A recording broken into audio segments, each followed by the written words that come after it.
সংকট উত্তরণে বাজেটে দিক নির্দেশনা নেই, মূল্যস্ফীতি ও প্রবৃদ্ধির লক্ষ্যমাত্রা বাস্তবসম্মত নয় বলছে সিপিডি। ঐতিহাসিক ৬ দফা দিবস আজ বাঙালির জাগরণে স্বাধীনতার পথ রচনা, জাতির পিতার প্রতিকৃতিতে প্রধানমন্ত্রী শেখ হাসিনার শ্রদ্ধা। অবৈধ গরুর হাটের বিরুদ্ধে ডিএমপির হুঁশিয়ারি, এক হাটের পশু অন্য হাটে নেওয়ার চেষ্টা হলে ব্যবস্থা।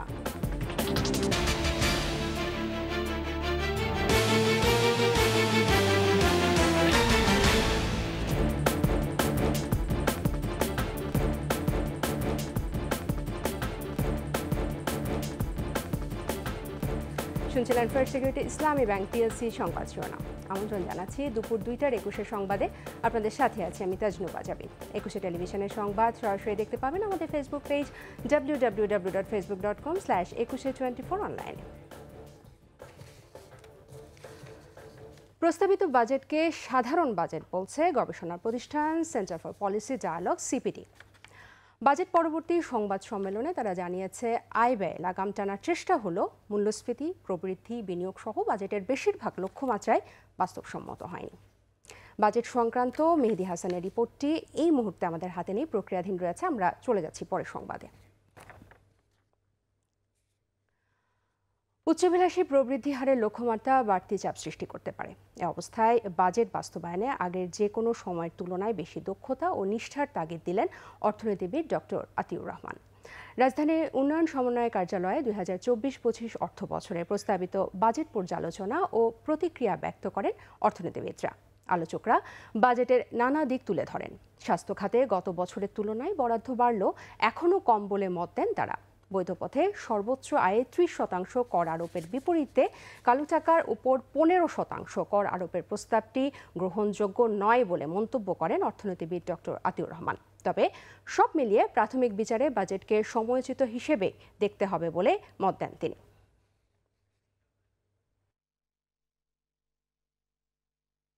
সব মিলে প্রাথমিক বিচারে এবারের বাজেটটিকে অনেকটাই বাস্তবমুখী ও সমন্বিত হিসেবেই আমরা দেখতে চাই এবং দেখতে হবে। তবে যেহেতু অনেকখানি কাটছাট করতে হয়েছে, তাই এই সংকুচিত বাস্তবায়নের আগের যে কোনো সময়ের তুলনায় অনেক বেশি দক্ষতা ও নিষ্ঠার পরিচয় আমাদের যারা বাজেট বাস্তবায়ন করবেন তাদের দেখাতে হবে।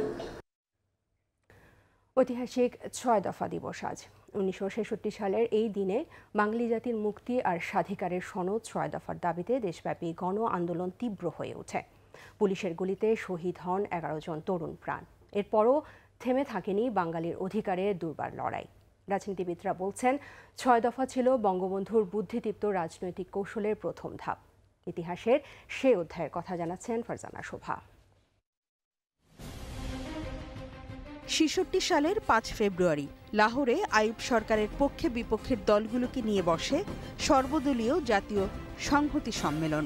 এতে যোগ দিয়ে তৎকালীন পূর্ব পাকিস্তান আওয়ামী লীগ প্রধান শেখ মুজিবুর রহমান দীর্ঘদিনের অন্যায়, অবিচার, বঞ্চনা ও বৈষম্যের বিরুদ্ধে ৬ দফা দাবি তুলে ধরেন। যথারীতি দাবি প্রত্যাখ্যাত হয়। এত কিছুর পরও দমে যাননি শেখ মুজিব। ৬ দফা দাবি আদায়ের লক্ষ্যে নানা কর্মসূচি গ্রহণ করেন তিনি। তুলে ধরেন ৬ দফার যৌক্তিকতা। স্বায়ত্তশাসন ও অর্থনৈতিক স্বাতন্ত্র্যের পাশাপাশি জাতীয় নিরাপত্তার প্রশ্নে সুনির্দিষ্ট মীমাংসা জনগণের মাঝে গভীর সাড়া ফেলে। বঙ্গবন্ধু ৬ দফা এটা পরিষ্কার বলছে যে ট্যাক্স খাজনা দায় দায়িত্ব সরকারের প্রভিন্সিয়াল গভর্নমেন্টের হাতে থাকবে এবং এইটার শেয়ার অনুযায়ী সেন্ট্রাল গভর্নমেন্টের কী লাগবে অন্যান্য প্রভিন্স দেবে, আমি শেয়ার অনুযায়ী তাই দেব। তিনি অ্যাডাল্ট ফ্রান্সিস, পাকিস্তানে ছিল প্যারিটি, অর্থাৎ ৩০০ আসনের ১৫০ পূর্ব পাকিস্তান, ১৫০ পশ্চিম পাকিস্তান। বঙ্গবন্ধু অ্যাডাল্ট ফ্রান্সিস, জনসংখ্যার ভিত্তিতে ভোটা হইতে হবে। তারপর নেভাল হেডকোয়ার্টার এবং সামরিক বাহিনীর ব্যাপারে যে আমাদের যে বৈষম্য, এগুলো নিরসন করা। যে প্রত্যেকটা জিনিস এমনভাবে তিনি ব্যাখ্যা দিয়ে মানুষের সামনে তুলে ধরেছিলেন যেটা মানুষ এটা মনে প্রাণে গ্রহণ করেছিল এবং মনে করছিল বাঙালি জাতির এই একটাই মুক্তির পথ, এই ৬ দফাকে গ্রহণ করা। বঙ্গবন্ধু যখন ৬ দফার পক্ষে জনমত গড়তে ব্যস্ত ছিলেন, তখন ১২০০ মাইল দূর থেকে সামরিক জান্তা আইয়ুব হুঙ্কার দিয়ে বলেছিল, মুজিবের ৬ দফার জবাব অস্ত্র দিয়েই দেয়া হবে। বিদ্রোহী সত্তা মুজিব ৭ জুন ডাক দেন হরতাল। আওয়ামী লীগের এ হরতাল চলাকালে পুলিশ ও ইপিআর নিরস্ত্র মানুষের উপর গুলি চালায়। এতে ঢাকা ও নারায়ণগঞ্জে মনু মিয়া, মুজিবুল হক সহ অনেকে শহীদ হন। গ্রেপ্তার করা হয় বঙ্গবন্ধুকে। আরও বেশি জনগণ বিক্ষুব্ধ হওয়া শুরু হলো এবং প্রতিদিনই তার জনপ্রিয়তা এবং 6 দফার জনপ্রিয়তা বাড়তে শুরু করলো। এমনি একটি পর্যায়ে কিন্তু তখন কারফিউ ভঙ্গ করা শুরু হলো বঙ্গবন্ধুর মুক্তির দাবিতে, 6 দফার দাবিতে। এবং একটি পর্যায়ে আসলো যখন পাকিস্তানিরা প্রমাদ গণল 6 দফাই ছিল স্বাধীনতার মূল পটভূমি, এবং সেই পটভূমির উপরে ভিত্তি করেই এটাকে মানুষ সেদিন যেভাবে ম্যাগনা কার্টা এবং মুক্তি সনদ হিসাবে গ্রহণ করেছিল, প্রকৃত অর্থে এটা যে ম্যাগনা কার্টা মুক্তি সনদ ছিল, এইটাই প্রমাণিত হয়েছে পরবর্তীকালে সশস্ত্র মুক্তিযুদ্ধের মধ্যে দিয়ে, দেশ স্বাধীনতার মধ্যে দিয়ে। বঙ্গবন্ধু যখন জেলে তখন তার বিরুদ্ধে আগরতলা ষড়যন্ত্র মামলা করে সরকার। তবে সব বাধা ডিঙিয়ে হাজার বছরের শ্রেষ্ঠ বাঙালি, আপামর জনতার প্রিয় নেতা বাঙালির আকাঙ্ক্ষার স্বাধীনতা ঠিকই এনে দিয়েছিল। আর সেই স্বাধীনতার প্রথম ধাপ ছিল এই 6 দফা। ফারজানা শোভা, 21 টেলিভিশন, ঢাকা। ঐতিহাসিক 6 দফা দিবসে জাতিপিতা বঙ্গবন্ধু শেখ মুজিবুর রহমানের প্রতিকৃতিতে শ্রদ্ধা জানিয়েছেন প্রধানমন্ত্রী শেখ হাসিনা। সকালে ধানমন্ডি 32 নম্বর বঙ্গবন্ধু স্মৃতি জাদুঘরের সামনে বঙ্গবন্ধু প্রতিকৃতিতে পুষ্পস্তবক অর্পণ করেন তিনি। প্রথমে প্রধানমন্ত্রী হিসেবে বঙ্গবন্ধু প্রতিকৃতিতে শ্রদ্ধা নিবেদন করেন শেখ হাসিনা। এ সময় কিছুক্ষণ নীরবে দাঁড়িয়ে থাকেন তিনি। পরে আওয়ামী লীগ সভাপতি হিসেবে দলের শীর্ষ নেতাদের নিয়ে দ্বিতীয়বার শ্রদ্ধা জানান। প্রধানমন্ত্রী শ্রদ্ধা নিবেদন শেষে ছাত্রলীগ, যুবলীগ, স্বেচ্ছাসেবক লীগ সহ আওয়ামী লীগের বিভিন্ন সহযোগী ও ভাতৃপ্রতিম সংগঠনের নেতাকর্মীরা শ্রদ্ধা নিবেদন করেন।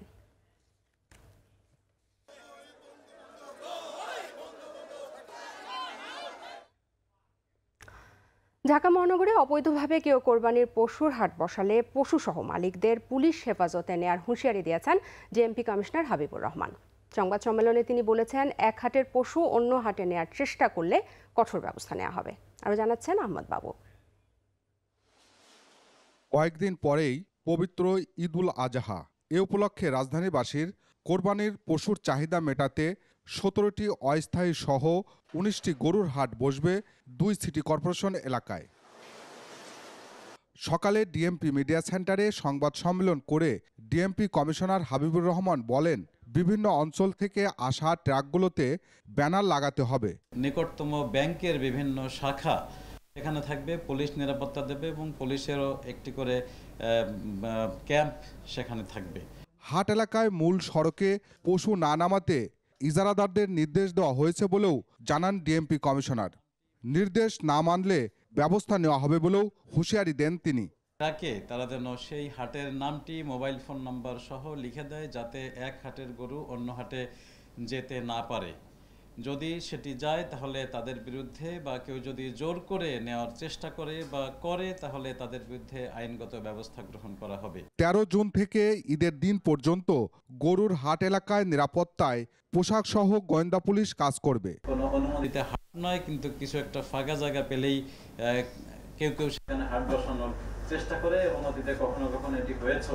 তো সেটির জন্য আমরা কঠোরভাবে আমাদের পুলিশের প্রতি নির্দেশনা আছে, এই ধরনের যে কোনো ধরনের অপতৎপরতা রোধ করা হবে। যদি এখানে হয়ে থাকে তাহলে সেই সমস্ত গরুগুলো আমরা কিন্তু সিজ করে নেব, মানুষজন সহ।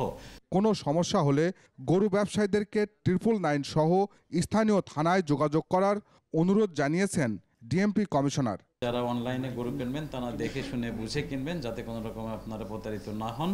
আহমদ বাবু, 21 টেলিভিশন, ঢাকা। ঝিনাইদহ 4 আসনের সংসদ সদস্য আনোয়ারুল আজিম আনার হত্যাকাণ্ডে অভিযুক্ত সিয়ামকে নেপাল থেকে ভারতের সিআইডি হেফাজতে নিয়ে জিজ্ঞাসাবাদ চলছে বলে জানিয়েছেন জেএমপি কমিশনার হাবিবুর রহমান।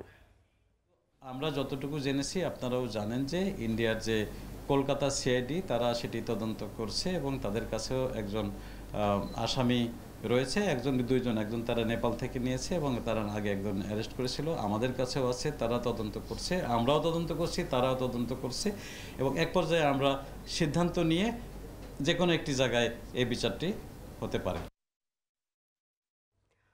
দর্শক, সংবাদের শুরুতেই বাজেট প্রসঙ্গে জানাচ্ছিলাম, প্রস্তাবিত বাজেটকে সাধারণ বাজেট বলছে গবেষণা প্রতিষ্ঠান centre for dialogue policy CPD. এই সংক্রান্ত মেহেদী হাসানের রিপোর্টটি আমাদের হাতে এসে পৌঁছেছে, রিপোর্টটি দেখুন। এমন এক সময় বাজেট দেওয়া হয়েছে যখন অর্থনীতির প্রায় সব সূচকই নেতিবাচক। এ অবস্থায় বাজেটে মূল্যস্ফীতি নিয়ন্ত্রণ, রিজার্ভ ও বৈদেশিক মুদ্রার বিনিময় হার ধরে রাখা এবং সামষ্টিক অর্থনৈতিক স্থিতিশীলতা রক্ষাকেই সর্বোচ্চ গুরুত্ব দেওয়া প্রয়োজন ছিল বলে মনে করছে সিপিডি। বাজেটে মূল্যস্ফীতি 6.5% বেঁধে রাখার আশার কথা বলা হলেও সিপিডি বলছে কিভাবে এ লক্ষ্য অর্জিত হবে তার কোনো দিক নির্দেশনা নেই। পাশাপাশি ব্যাংকে টাকার সংকট থাকার পরও ব্যক্তিখাতে বিনিয়োগ ও প্রবৃদ্ধির যে উচ্চাভিলাষ তা অর্জন কার্যত অসম্ভব। এই একটা সাম্প্রতিককালীন সময়ে একটা সাধারণ বাজেট দেওয়া হয়েছে, যেটা কিনা অন্য 8-10টি বাজেটের মতোই এই বাজেট দিয়ে এই সংকট মোকাবেলা করা সম্ভব নয়। এবার 15% কর দিয়ে কালো টাকা সাদা করার সুযোগ দেওয়া হয়েছে, যা নিয়ে প্রশ্ন তুলতে পারবে না দুদক সহ সরকারের অন্য কোনো সংস্থাই। সিপিডি বলছে এ ধরনের সুযোগ একদিকে যেমন অনৈতিক, অন্যদিকে তা অর্থনৈতিকভাবেও লাভজনক নয়। কেবলমাত্র কর খেলাপ না, এটার সাথে ঋণ খেলাপি থেকে শুরু করে দেশের থেকে টাকা পাচার থেকে শুরু করে এই যে বড় ধরনের একটা দুষ্ট চক্র বাংলাদেশে সৃষ্টি হয়েছে, এই দুষ্ট চক্রকে কি আমরা মাথায় হাত বুলিয়ে প্রতি বছর তাদেরকে কিছু সুবিধা দিয়ে এই টাকাটাকে আমরা অর্থনীতিতে নিয়ে আসব, এই রাস্তায় যাব? সরকারের ব্যয় কমিয়ে সংকট মোকাবেলার চাইতে বাজেটে জনগণের কাঁধে সংকটের দায় বেশি চাপানো হয়েছে বলে দাবি করছে সিপিডি। যেভাবে অস্টেরিটি মেজার্স বা আর্থিক সংকোচন দরকার, সেটা যতটা না সাধারণ মানুষের উপরে চাপানো হচ্ছে, ততটা আমরা সরকারি ব্যয়ে আমরা এই জিনিসটা দেখছি না। এবং সেই জায়গা থেকে আমাদের প্রশ্ন হচ্ছে যে সরকারের ব্যয় সংকোচনটা কবে হবে? মূল্যস্ফীতি বিবেচনায় করমুক্ত আয়ের সীমা বাড়ানো প্রয়োজন ছিল বলেও মত দিয়েছে গবেষণা প্রতিষ্ঠানটি। মেহেদী হাসান, 21 টেলিভিশন, ঢাকা। সংবাদের পর্যায়ে নিচ্ছি বিরতি, ফিরে এসে যা থাকছে। দক্ষিণ সিটির 11 খালে পানির স্বাভাবিক প্রবাহ রাখতে মহাপরিকল্পনা, একবার উচ্ছেদের পর আবারও দখল না হওয়ায় নজর। সবই হবে বাসায় বসে। আইডিয়াল সিয়ামা ফাইন। আবার আমন্ত্রণ, আপনারা দেখছেন দুপুর 2টার 21 সংবাদ। বাজারে বেড়েছে সব ধরনের মশলার দাম। এলাচের দাম পৌঁছেছে কেজি প্রতি 3,800 টাকায়। এছাড়া ডিম, পেঁয়াজ ও আলুর মতো নিত্যপণ্যের দামও চড়া। বাজার ঘুরে আরও জানাচ্ছেন পার্থসারথী। নিত্যপণ্যের বাজার যথারীতি ঊর্ধ্বমুখী, না বিশ্বাস ক্রেতাদের। সপ্তাহের ব্যবধানে বেড়েছে আলু, মরিচ ও পেঁয়াজের দাম। আগে দাম 80 বিক্রি হতো, বর্তমানে 80 টাকা পাইকারি, আমরা 85-90 বেশি বর্তমানে। এদিকে ব্রয়লার মুরগির দাম কিছুটা কমলেও সোনালী বিক্রি হচ্ছে কেজি প্রতি 340 টাকায়। ডিমও বিক্রি হচ্ছে আগের বাড়তি দামে। সিন্ডিকেট ও নির্দিষ্ট ব্যবসায়ী গোষ্ঠীকে দায়ী করছেন বিক্রেতারা। কাজী, আফতাব, ফিনিক্স, প্যারাগন, বিগত 10 বছর আগেও এগুলো ছিল না। এখন এরা বাজারে আসার পর থেকেই মাঝে মধ্যে 6 মাস 1 বছর পর পর বাজার পুরো অস্থির। ব্যবসায়ী অথবা আড়তদার ম্যানেজ করে হঠাৎ বাজারটা অস্থির করে নেয়। আর এর খেসারত সারা বাংলাদেশের মানুষ, ক্রেতা বক্তা সবাই উপভোগ করে। গরুর মাংস কেজি প্রতি 800 টাকা এবং খাসির মাংস কেজি প্রতি 1200 টাকা। যখন বাজেটে ডিক্লেয়ার হয়ে যাবে তখন বোঝা যাবে যে কি অবস্থা। এদিকে কোরবানির ঈদ সামনে রেখে এলাচ, জিরা সহ সব ধরনের মশলার দামও ঊর্ধ্বমুখী। জিরা এখন ভালোটা 800 টাকা, পাইকারি কিনা লাগা 750 বা 730 এরকম। পার্থসারথী, 21 টেলিভিশন, ঢাকা। ওয়াসার কাছ থেকে বুঝে পাওয়া 11টি খালে পানির স্বাভাবিক প্রবাহ নিশ্চিত করতে মহাপরিকল্পনা গ্রহণ করেছে ঢাকা দক্ষিণ সিটি কর্পোরেশন, ডিএসসিসি। এর মধ্যে প্রায় সব খালের সীমানা নির্ধারণ হয়েছে। ডিএসসিসি বলছে এবারের পরিকল্পনায় থাকছে স্থায়ী সমাধানের পদক্ষেপ, যাতে একবার উচ্ছেদের পর আর কখনো বেদখল না হয়। 21 স্পেশালে রাজধানীর খালগুলোর উন্নয়ন পরিকল্পনা নিয়ে মাহমুদ হাসানের 2 পর্বের রিপোর্টের আজ দেখবেন প্রথম পর্ব। সামান্য বৃষ্টি হলেই জলবদ্ধতা তৈরি হয় রাজধানীতে। জলজটের কারণে বাড়ে যানজটও। সাধারণ মানুষের দুর্ভোগ পৌঁছায় চরমে। ইতিমধ্যে জলবদ্ধতার কারণ চিহ্নিত করেছে সিটি কর্পোরেশন। খাল দখল, ভরাট ও সংস্কারের অভাবই দায়ী। 2020 সালে ঢাকা ওয়াসার কাছ থেকে 11টি খালের দায়িত্ব বুঝে নেয় ঢাকা দক্ষিণ সিটি কর্পোরেশন। শুরু হয় খালের সীমানা নির্ধারণের কাজ। এখন স্থায়ীভাবেই দখলমুক্ত হবে। সীমানা আমরা দেখে ফেলেছি, নির্ধারণ করে ফেলেছি। CSSARS, সিটি জরিপ এবং বিশদ অঞ্চল পরিকল্পনার যে ট্যাব, এই সকল জরিপের যেই সীমানা আছে সেই সীমানাগুলোকে আমরা একত্রিত করে আমরা জেলা প্রশাসন, ভূমি মন্ত্রণালয় সকলকে একত্রিত করে আমরা চূড়ান্ত সীমানা নির্ধারণ করে ফেলেছি। অবৈধ স্থাপনা উচ্ছেদ আর সীমানা নির্ধারণে বিপাকে পড়তে হয় সিটি কর্পোরেশনকে। তবে বহু বাধা প্রতিবন্ধকতা সত্ত্বেও এই কঠিন কাজটি শেষ করেছে দক্ষিণ সিটি কর্পোরেশন। শ্যামপুর খালে যেখানে 100 ফুট প্রশস্ত থাকার কথা, সেখানে আমরা পেয়েছিলাম মাত্র 8 ফুট, এবং আমাদেরকে 10 তলা ভবনও ভাঙতে হয়েছে। খালগুলোর জায়গা দখল করে গড়ে ওঠা বেশ কিছু অবৈধ স্থাপনা এরই মধ্যেই উচ্ছেদ হয়েছে। পাশাপাশি খালগুলোর শাখা প্রশাখা, বক্স কালভার থেকে বর্জ্য অপসারণ কার্যক্রম চলমান। প্রাথমিক যেই আমরা দখলমুক্ত করেছি, এরপর থেকে আমরা নিয়মিত বাৎসরিকভাবে এখন পরিষ্কার করে চলেছি। 2025 সালের মধ্যে এই মহাপরিকল্পনা বাস্তবায়ন করতে চায় সিটি কর্পোরেশন। এটা সম্ভব হলে খালগুলোতে প্রাণ ফিরবে, তৈরি হবে না জলজট। পাশাপাশি নগরবাসীও নান্দনিক পরিবেশ উপভোগ করতে পারবেন বলে আশা প্রকাশ করেছে দক্ষিণ city corporation. Mahmud Hasan, 21 television, Dhaka. এবার বিকাশ ঈদ কেনাকাটা।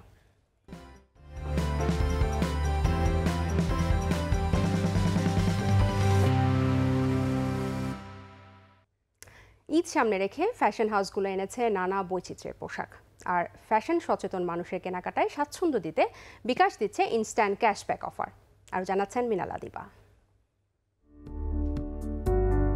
ঈদকে কেন্দ্র করে উৎসাহ উদ্দীপনা থাকে সবার মাঝেই, আর সেই উদ্দীপনার বড় অংশই পোশাক। এবার ঈদে দেশীয় কাপড়ের সমাহার ঘটিয়েছে বাংলার মেলা। উত্তরায় অবস্থিত প্রতিষ্ঠানটির শোরুমে ছেলে, মেয়ে ও বাচ্চাদের জন্য আছে নিজস্ব ডিজাইনের নানা পোশাক। তীব্র গরমে সুতি কাপড়ের পোশাকের ওপর প্রাধান্য দেয়া হয়েছে। করা হয়েছে ব্লক, বাটিক ও সুতার বাহারি নকশা।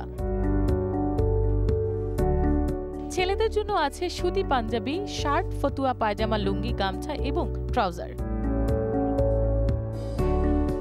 আর মেয়েদের জন্য থাকছে নানান ডিজাইনের ব্লক, বাটিক ও হ্যান্ড পেইন্টের শাড়ি, 3 পিস, ওড়না, পায়জামা প্রভৃতি। শোরুমটিতে আরও আছে মাটির তৈরি গলার সেট, কানের দুল, চুড়ি সহ নানান পণ্য। ম্যাক্সিমামগুলো দেশীয় পণ্য, শাড়ি, হাফ সিল্কের উপরে যেগুলো, ওইগুলো আমাদের নিজস্ব ব্লক। আবার 3 পিসগুলো যেগুলো আছে, ওগুলোও আমাদের নিজস্ব ব্লক করা, স্টিচ, আনস্টিচ। আছে পাটের তৈরি হ্যান্ডব্যাগ, লাঞ্চ ব্যাগ, শৌখিন সব জিনিসপত্র। এখানে ঈদ কেনাকাটায় বিকাশ পেমেন্ট করলেই ক্রেতারা পাচ্ছেন 10% ইনস্ট্যান্ট ক্যাশব্যাক। ঈদ উপলক্ষে আমাদের বিভিন্ন ধরনের আইটেম এসেছে এবং ম্যাক্সিমামই কটনের মধ্যে। তো এই কটন কাপড়গুলো নিয়ে আমরা যেহেতু কাজ করে থাকি, এই জন্য কটন বা আরামদায়ক যেন হয় সেই উপলক্ষে আমরা নতুন নতুন ডিজাইন এনেছি। আরও আমাদের সাথে আরও একটা অফার রয়েছে, বিকাশের অফার, 10% ডিসকাউন্টের অফার। তো এটার কারণে আরও কাস্টমারের পক্ষ থেকে বিশেষ সাড়া পাচ্ছি আর কি। বিকাশের এমন উপহারে কেনাকাটায় আনন্দ আরও বাড়িয়ে দেয় ক্রেতাদের। ক্যাশব্যাক তো ইনস্ট্যান্ট পাওয়া যায়, আসলে এটা ভালো দিক। ইনস্ট্যান্ট পাওয়া গেলে ইনস্ট্যান্ট একটা ডিসিশন নেওয়া যায়, আমি এই টাকা দেয়, এটা তো আমার খরচের একটা অংশ। তারপর আমি যদি ক্যাশব্যাক পাইলাম, তো এটা ইনস্ট্যান্টে আরও কিছু কিনা যায় কিনা বা আরও ফার্দার কোনো কাজে ইউজ করা যায় কিনা, এটা ভাবা যায় আসলে। যে কোনো ক্যাশব্যাকই কাস্টমারের জন্য অবশ্যই ভালো লাগে। হ্যাঁ, সেক্ষেত্রে বাড়তি আনন্দ অবশ্যই আনন্দ দেয়। অফারটি চলবে ঈদের দিন পর্যন্ত। মিনালা দিবা, 21 টেলিভিশন, ঢাকা। এই ঈদে দেশ জুড়ে কেনাকাটার ফুর্তি হবে শুধু বিকাশে, সাথে ডিসকাউন্ট কুপন, ইনস্ট্যান্ট ক্যাশব্যাক। শেষ করছি দুপুর 2টার 21 সংবাদ। যাবার আগে ফার্স্ট সিকিউরিটি ইসলামী ব্যাংক পিএলসি সংবাদ শিরোনামগুলো জানাবো আরও একবার। সংকট উত্তরণে বাজেটে দিক নির্দেশনা নেই, মূল্যস্ফীতি ও প্রবৃদ্ধির লক্ষ্যমাত্রা বাস্তবসম্মত নয় বলছে সিপিডি। ঐতিহাসিক 6 দফা দিবস আজ, বাঙালি জাগরণের স্বাধীনতার পথ রচনা, জাতির পিতার প্রতিকৃতিতে প্রধানমন্ত্রী শেখ হাসিনার শ্রদ্ধা।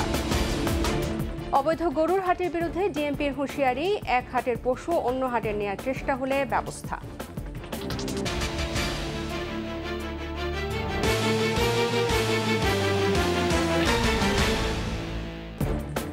টেলিভিশনের সর্বশেষ সংবাদ জানতে ডায়াল করুন 2021 নম্বর, আর ভিজিট করুন 21tv.com ওয়েবসাইটে। এছাড়া ফেসবুকও লগ ইন করতে পারেন www.facebook.com/2124 অনলাইনে। আমাদের পরবর্তী সংবাদ সন্ধ্যা 6টায় 21 দেশের সংবাদ দেখার আমন্ত্রণ রইল। সবাইকে ধন্যবাদ।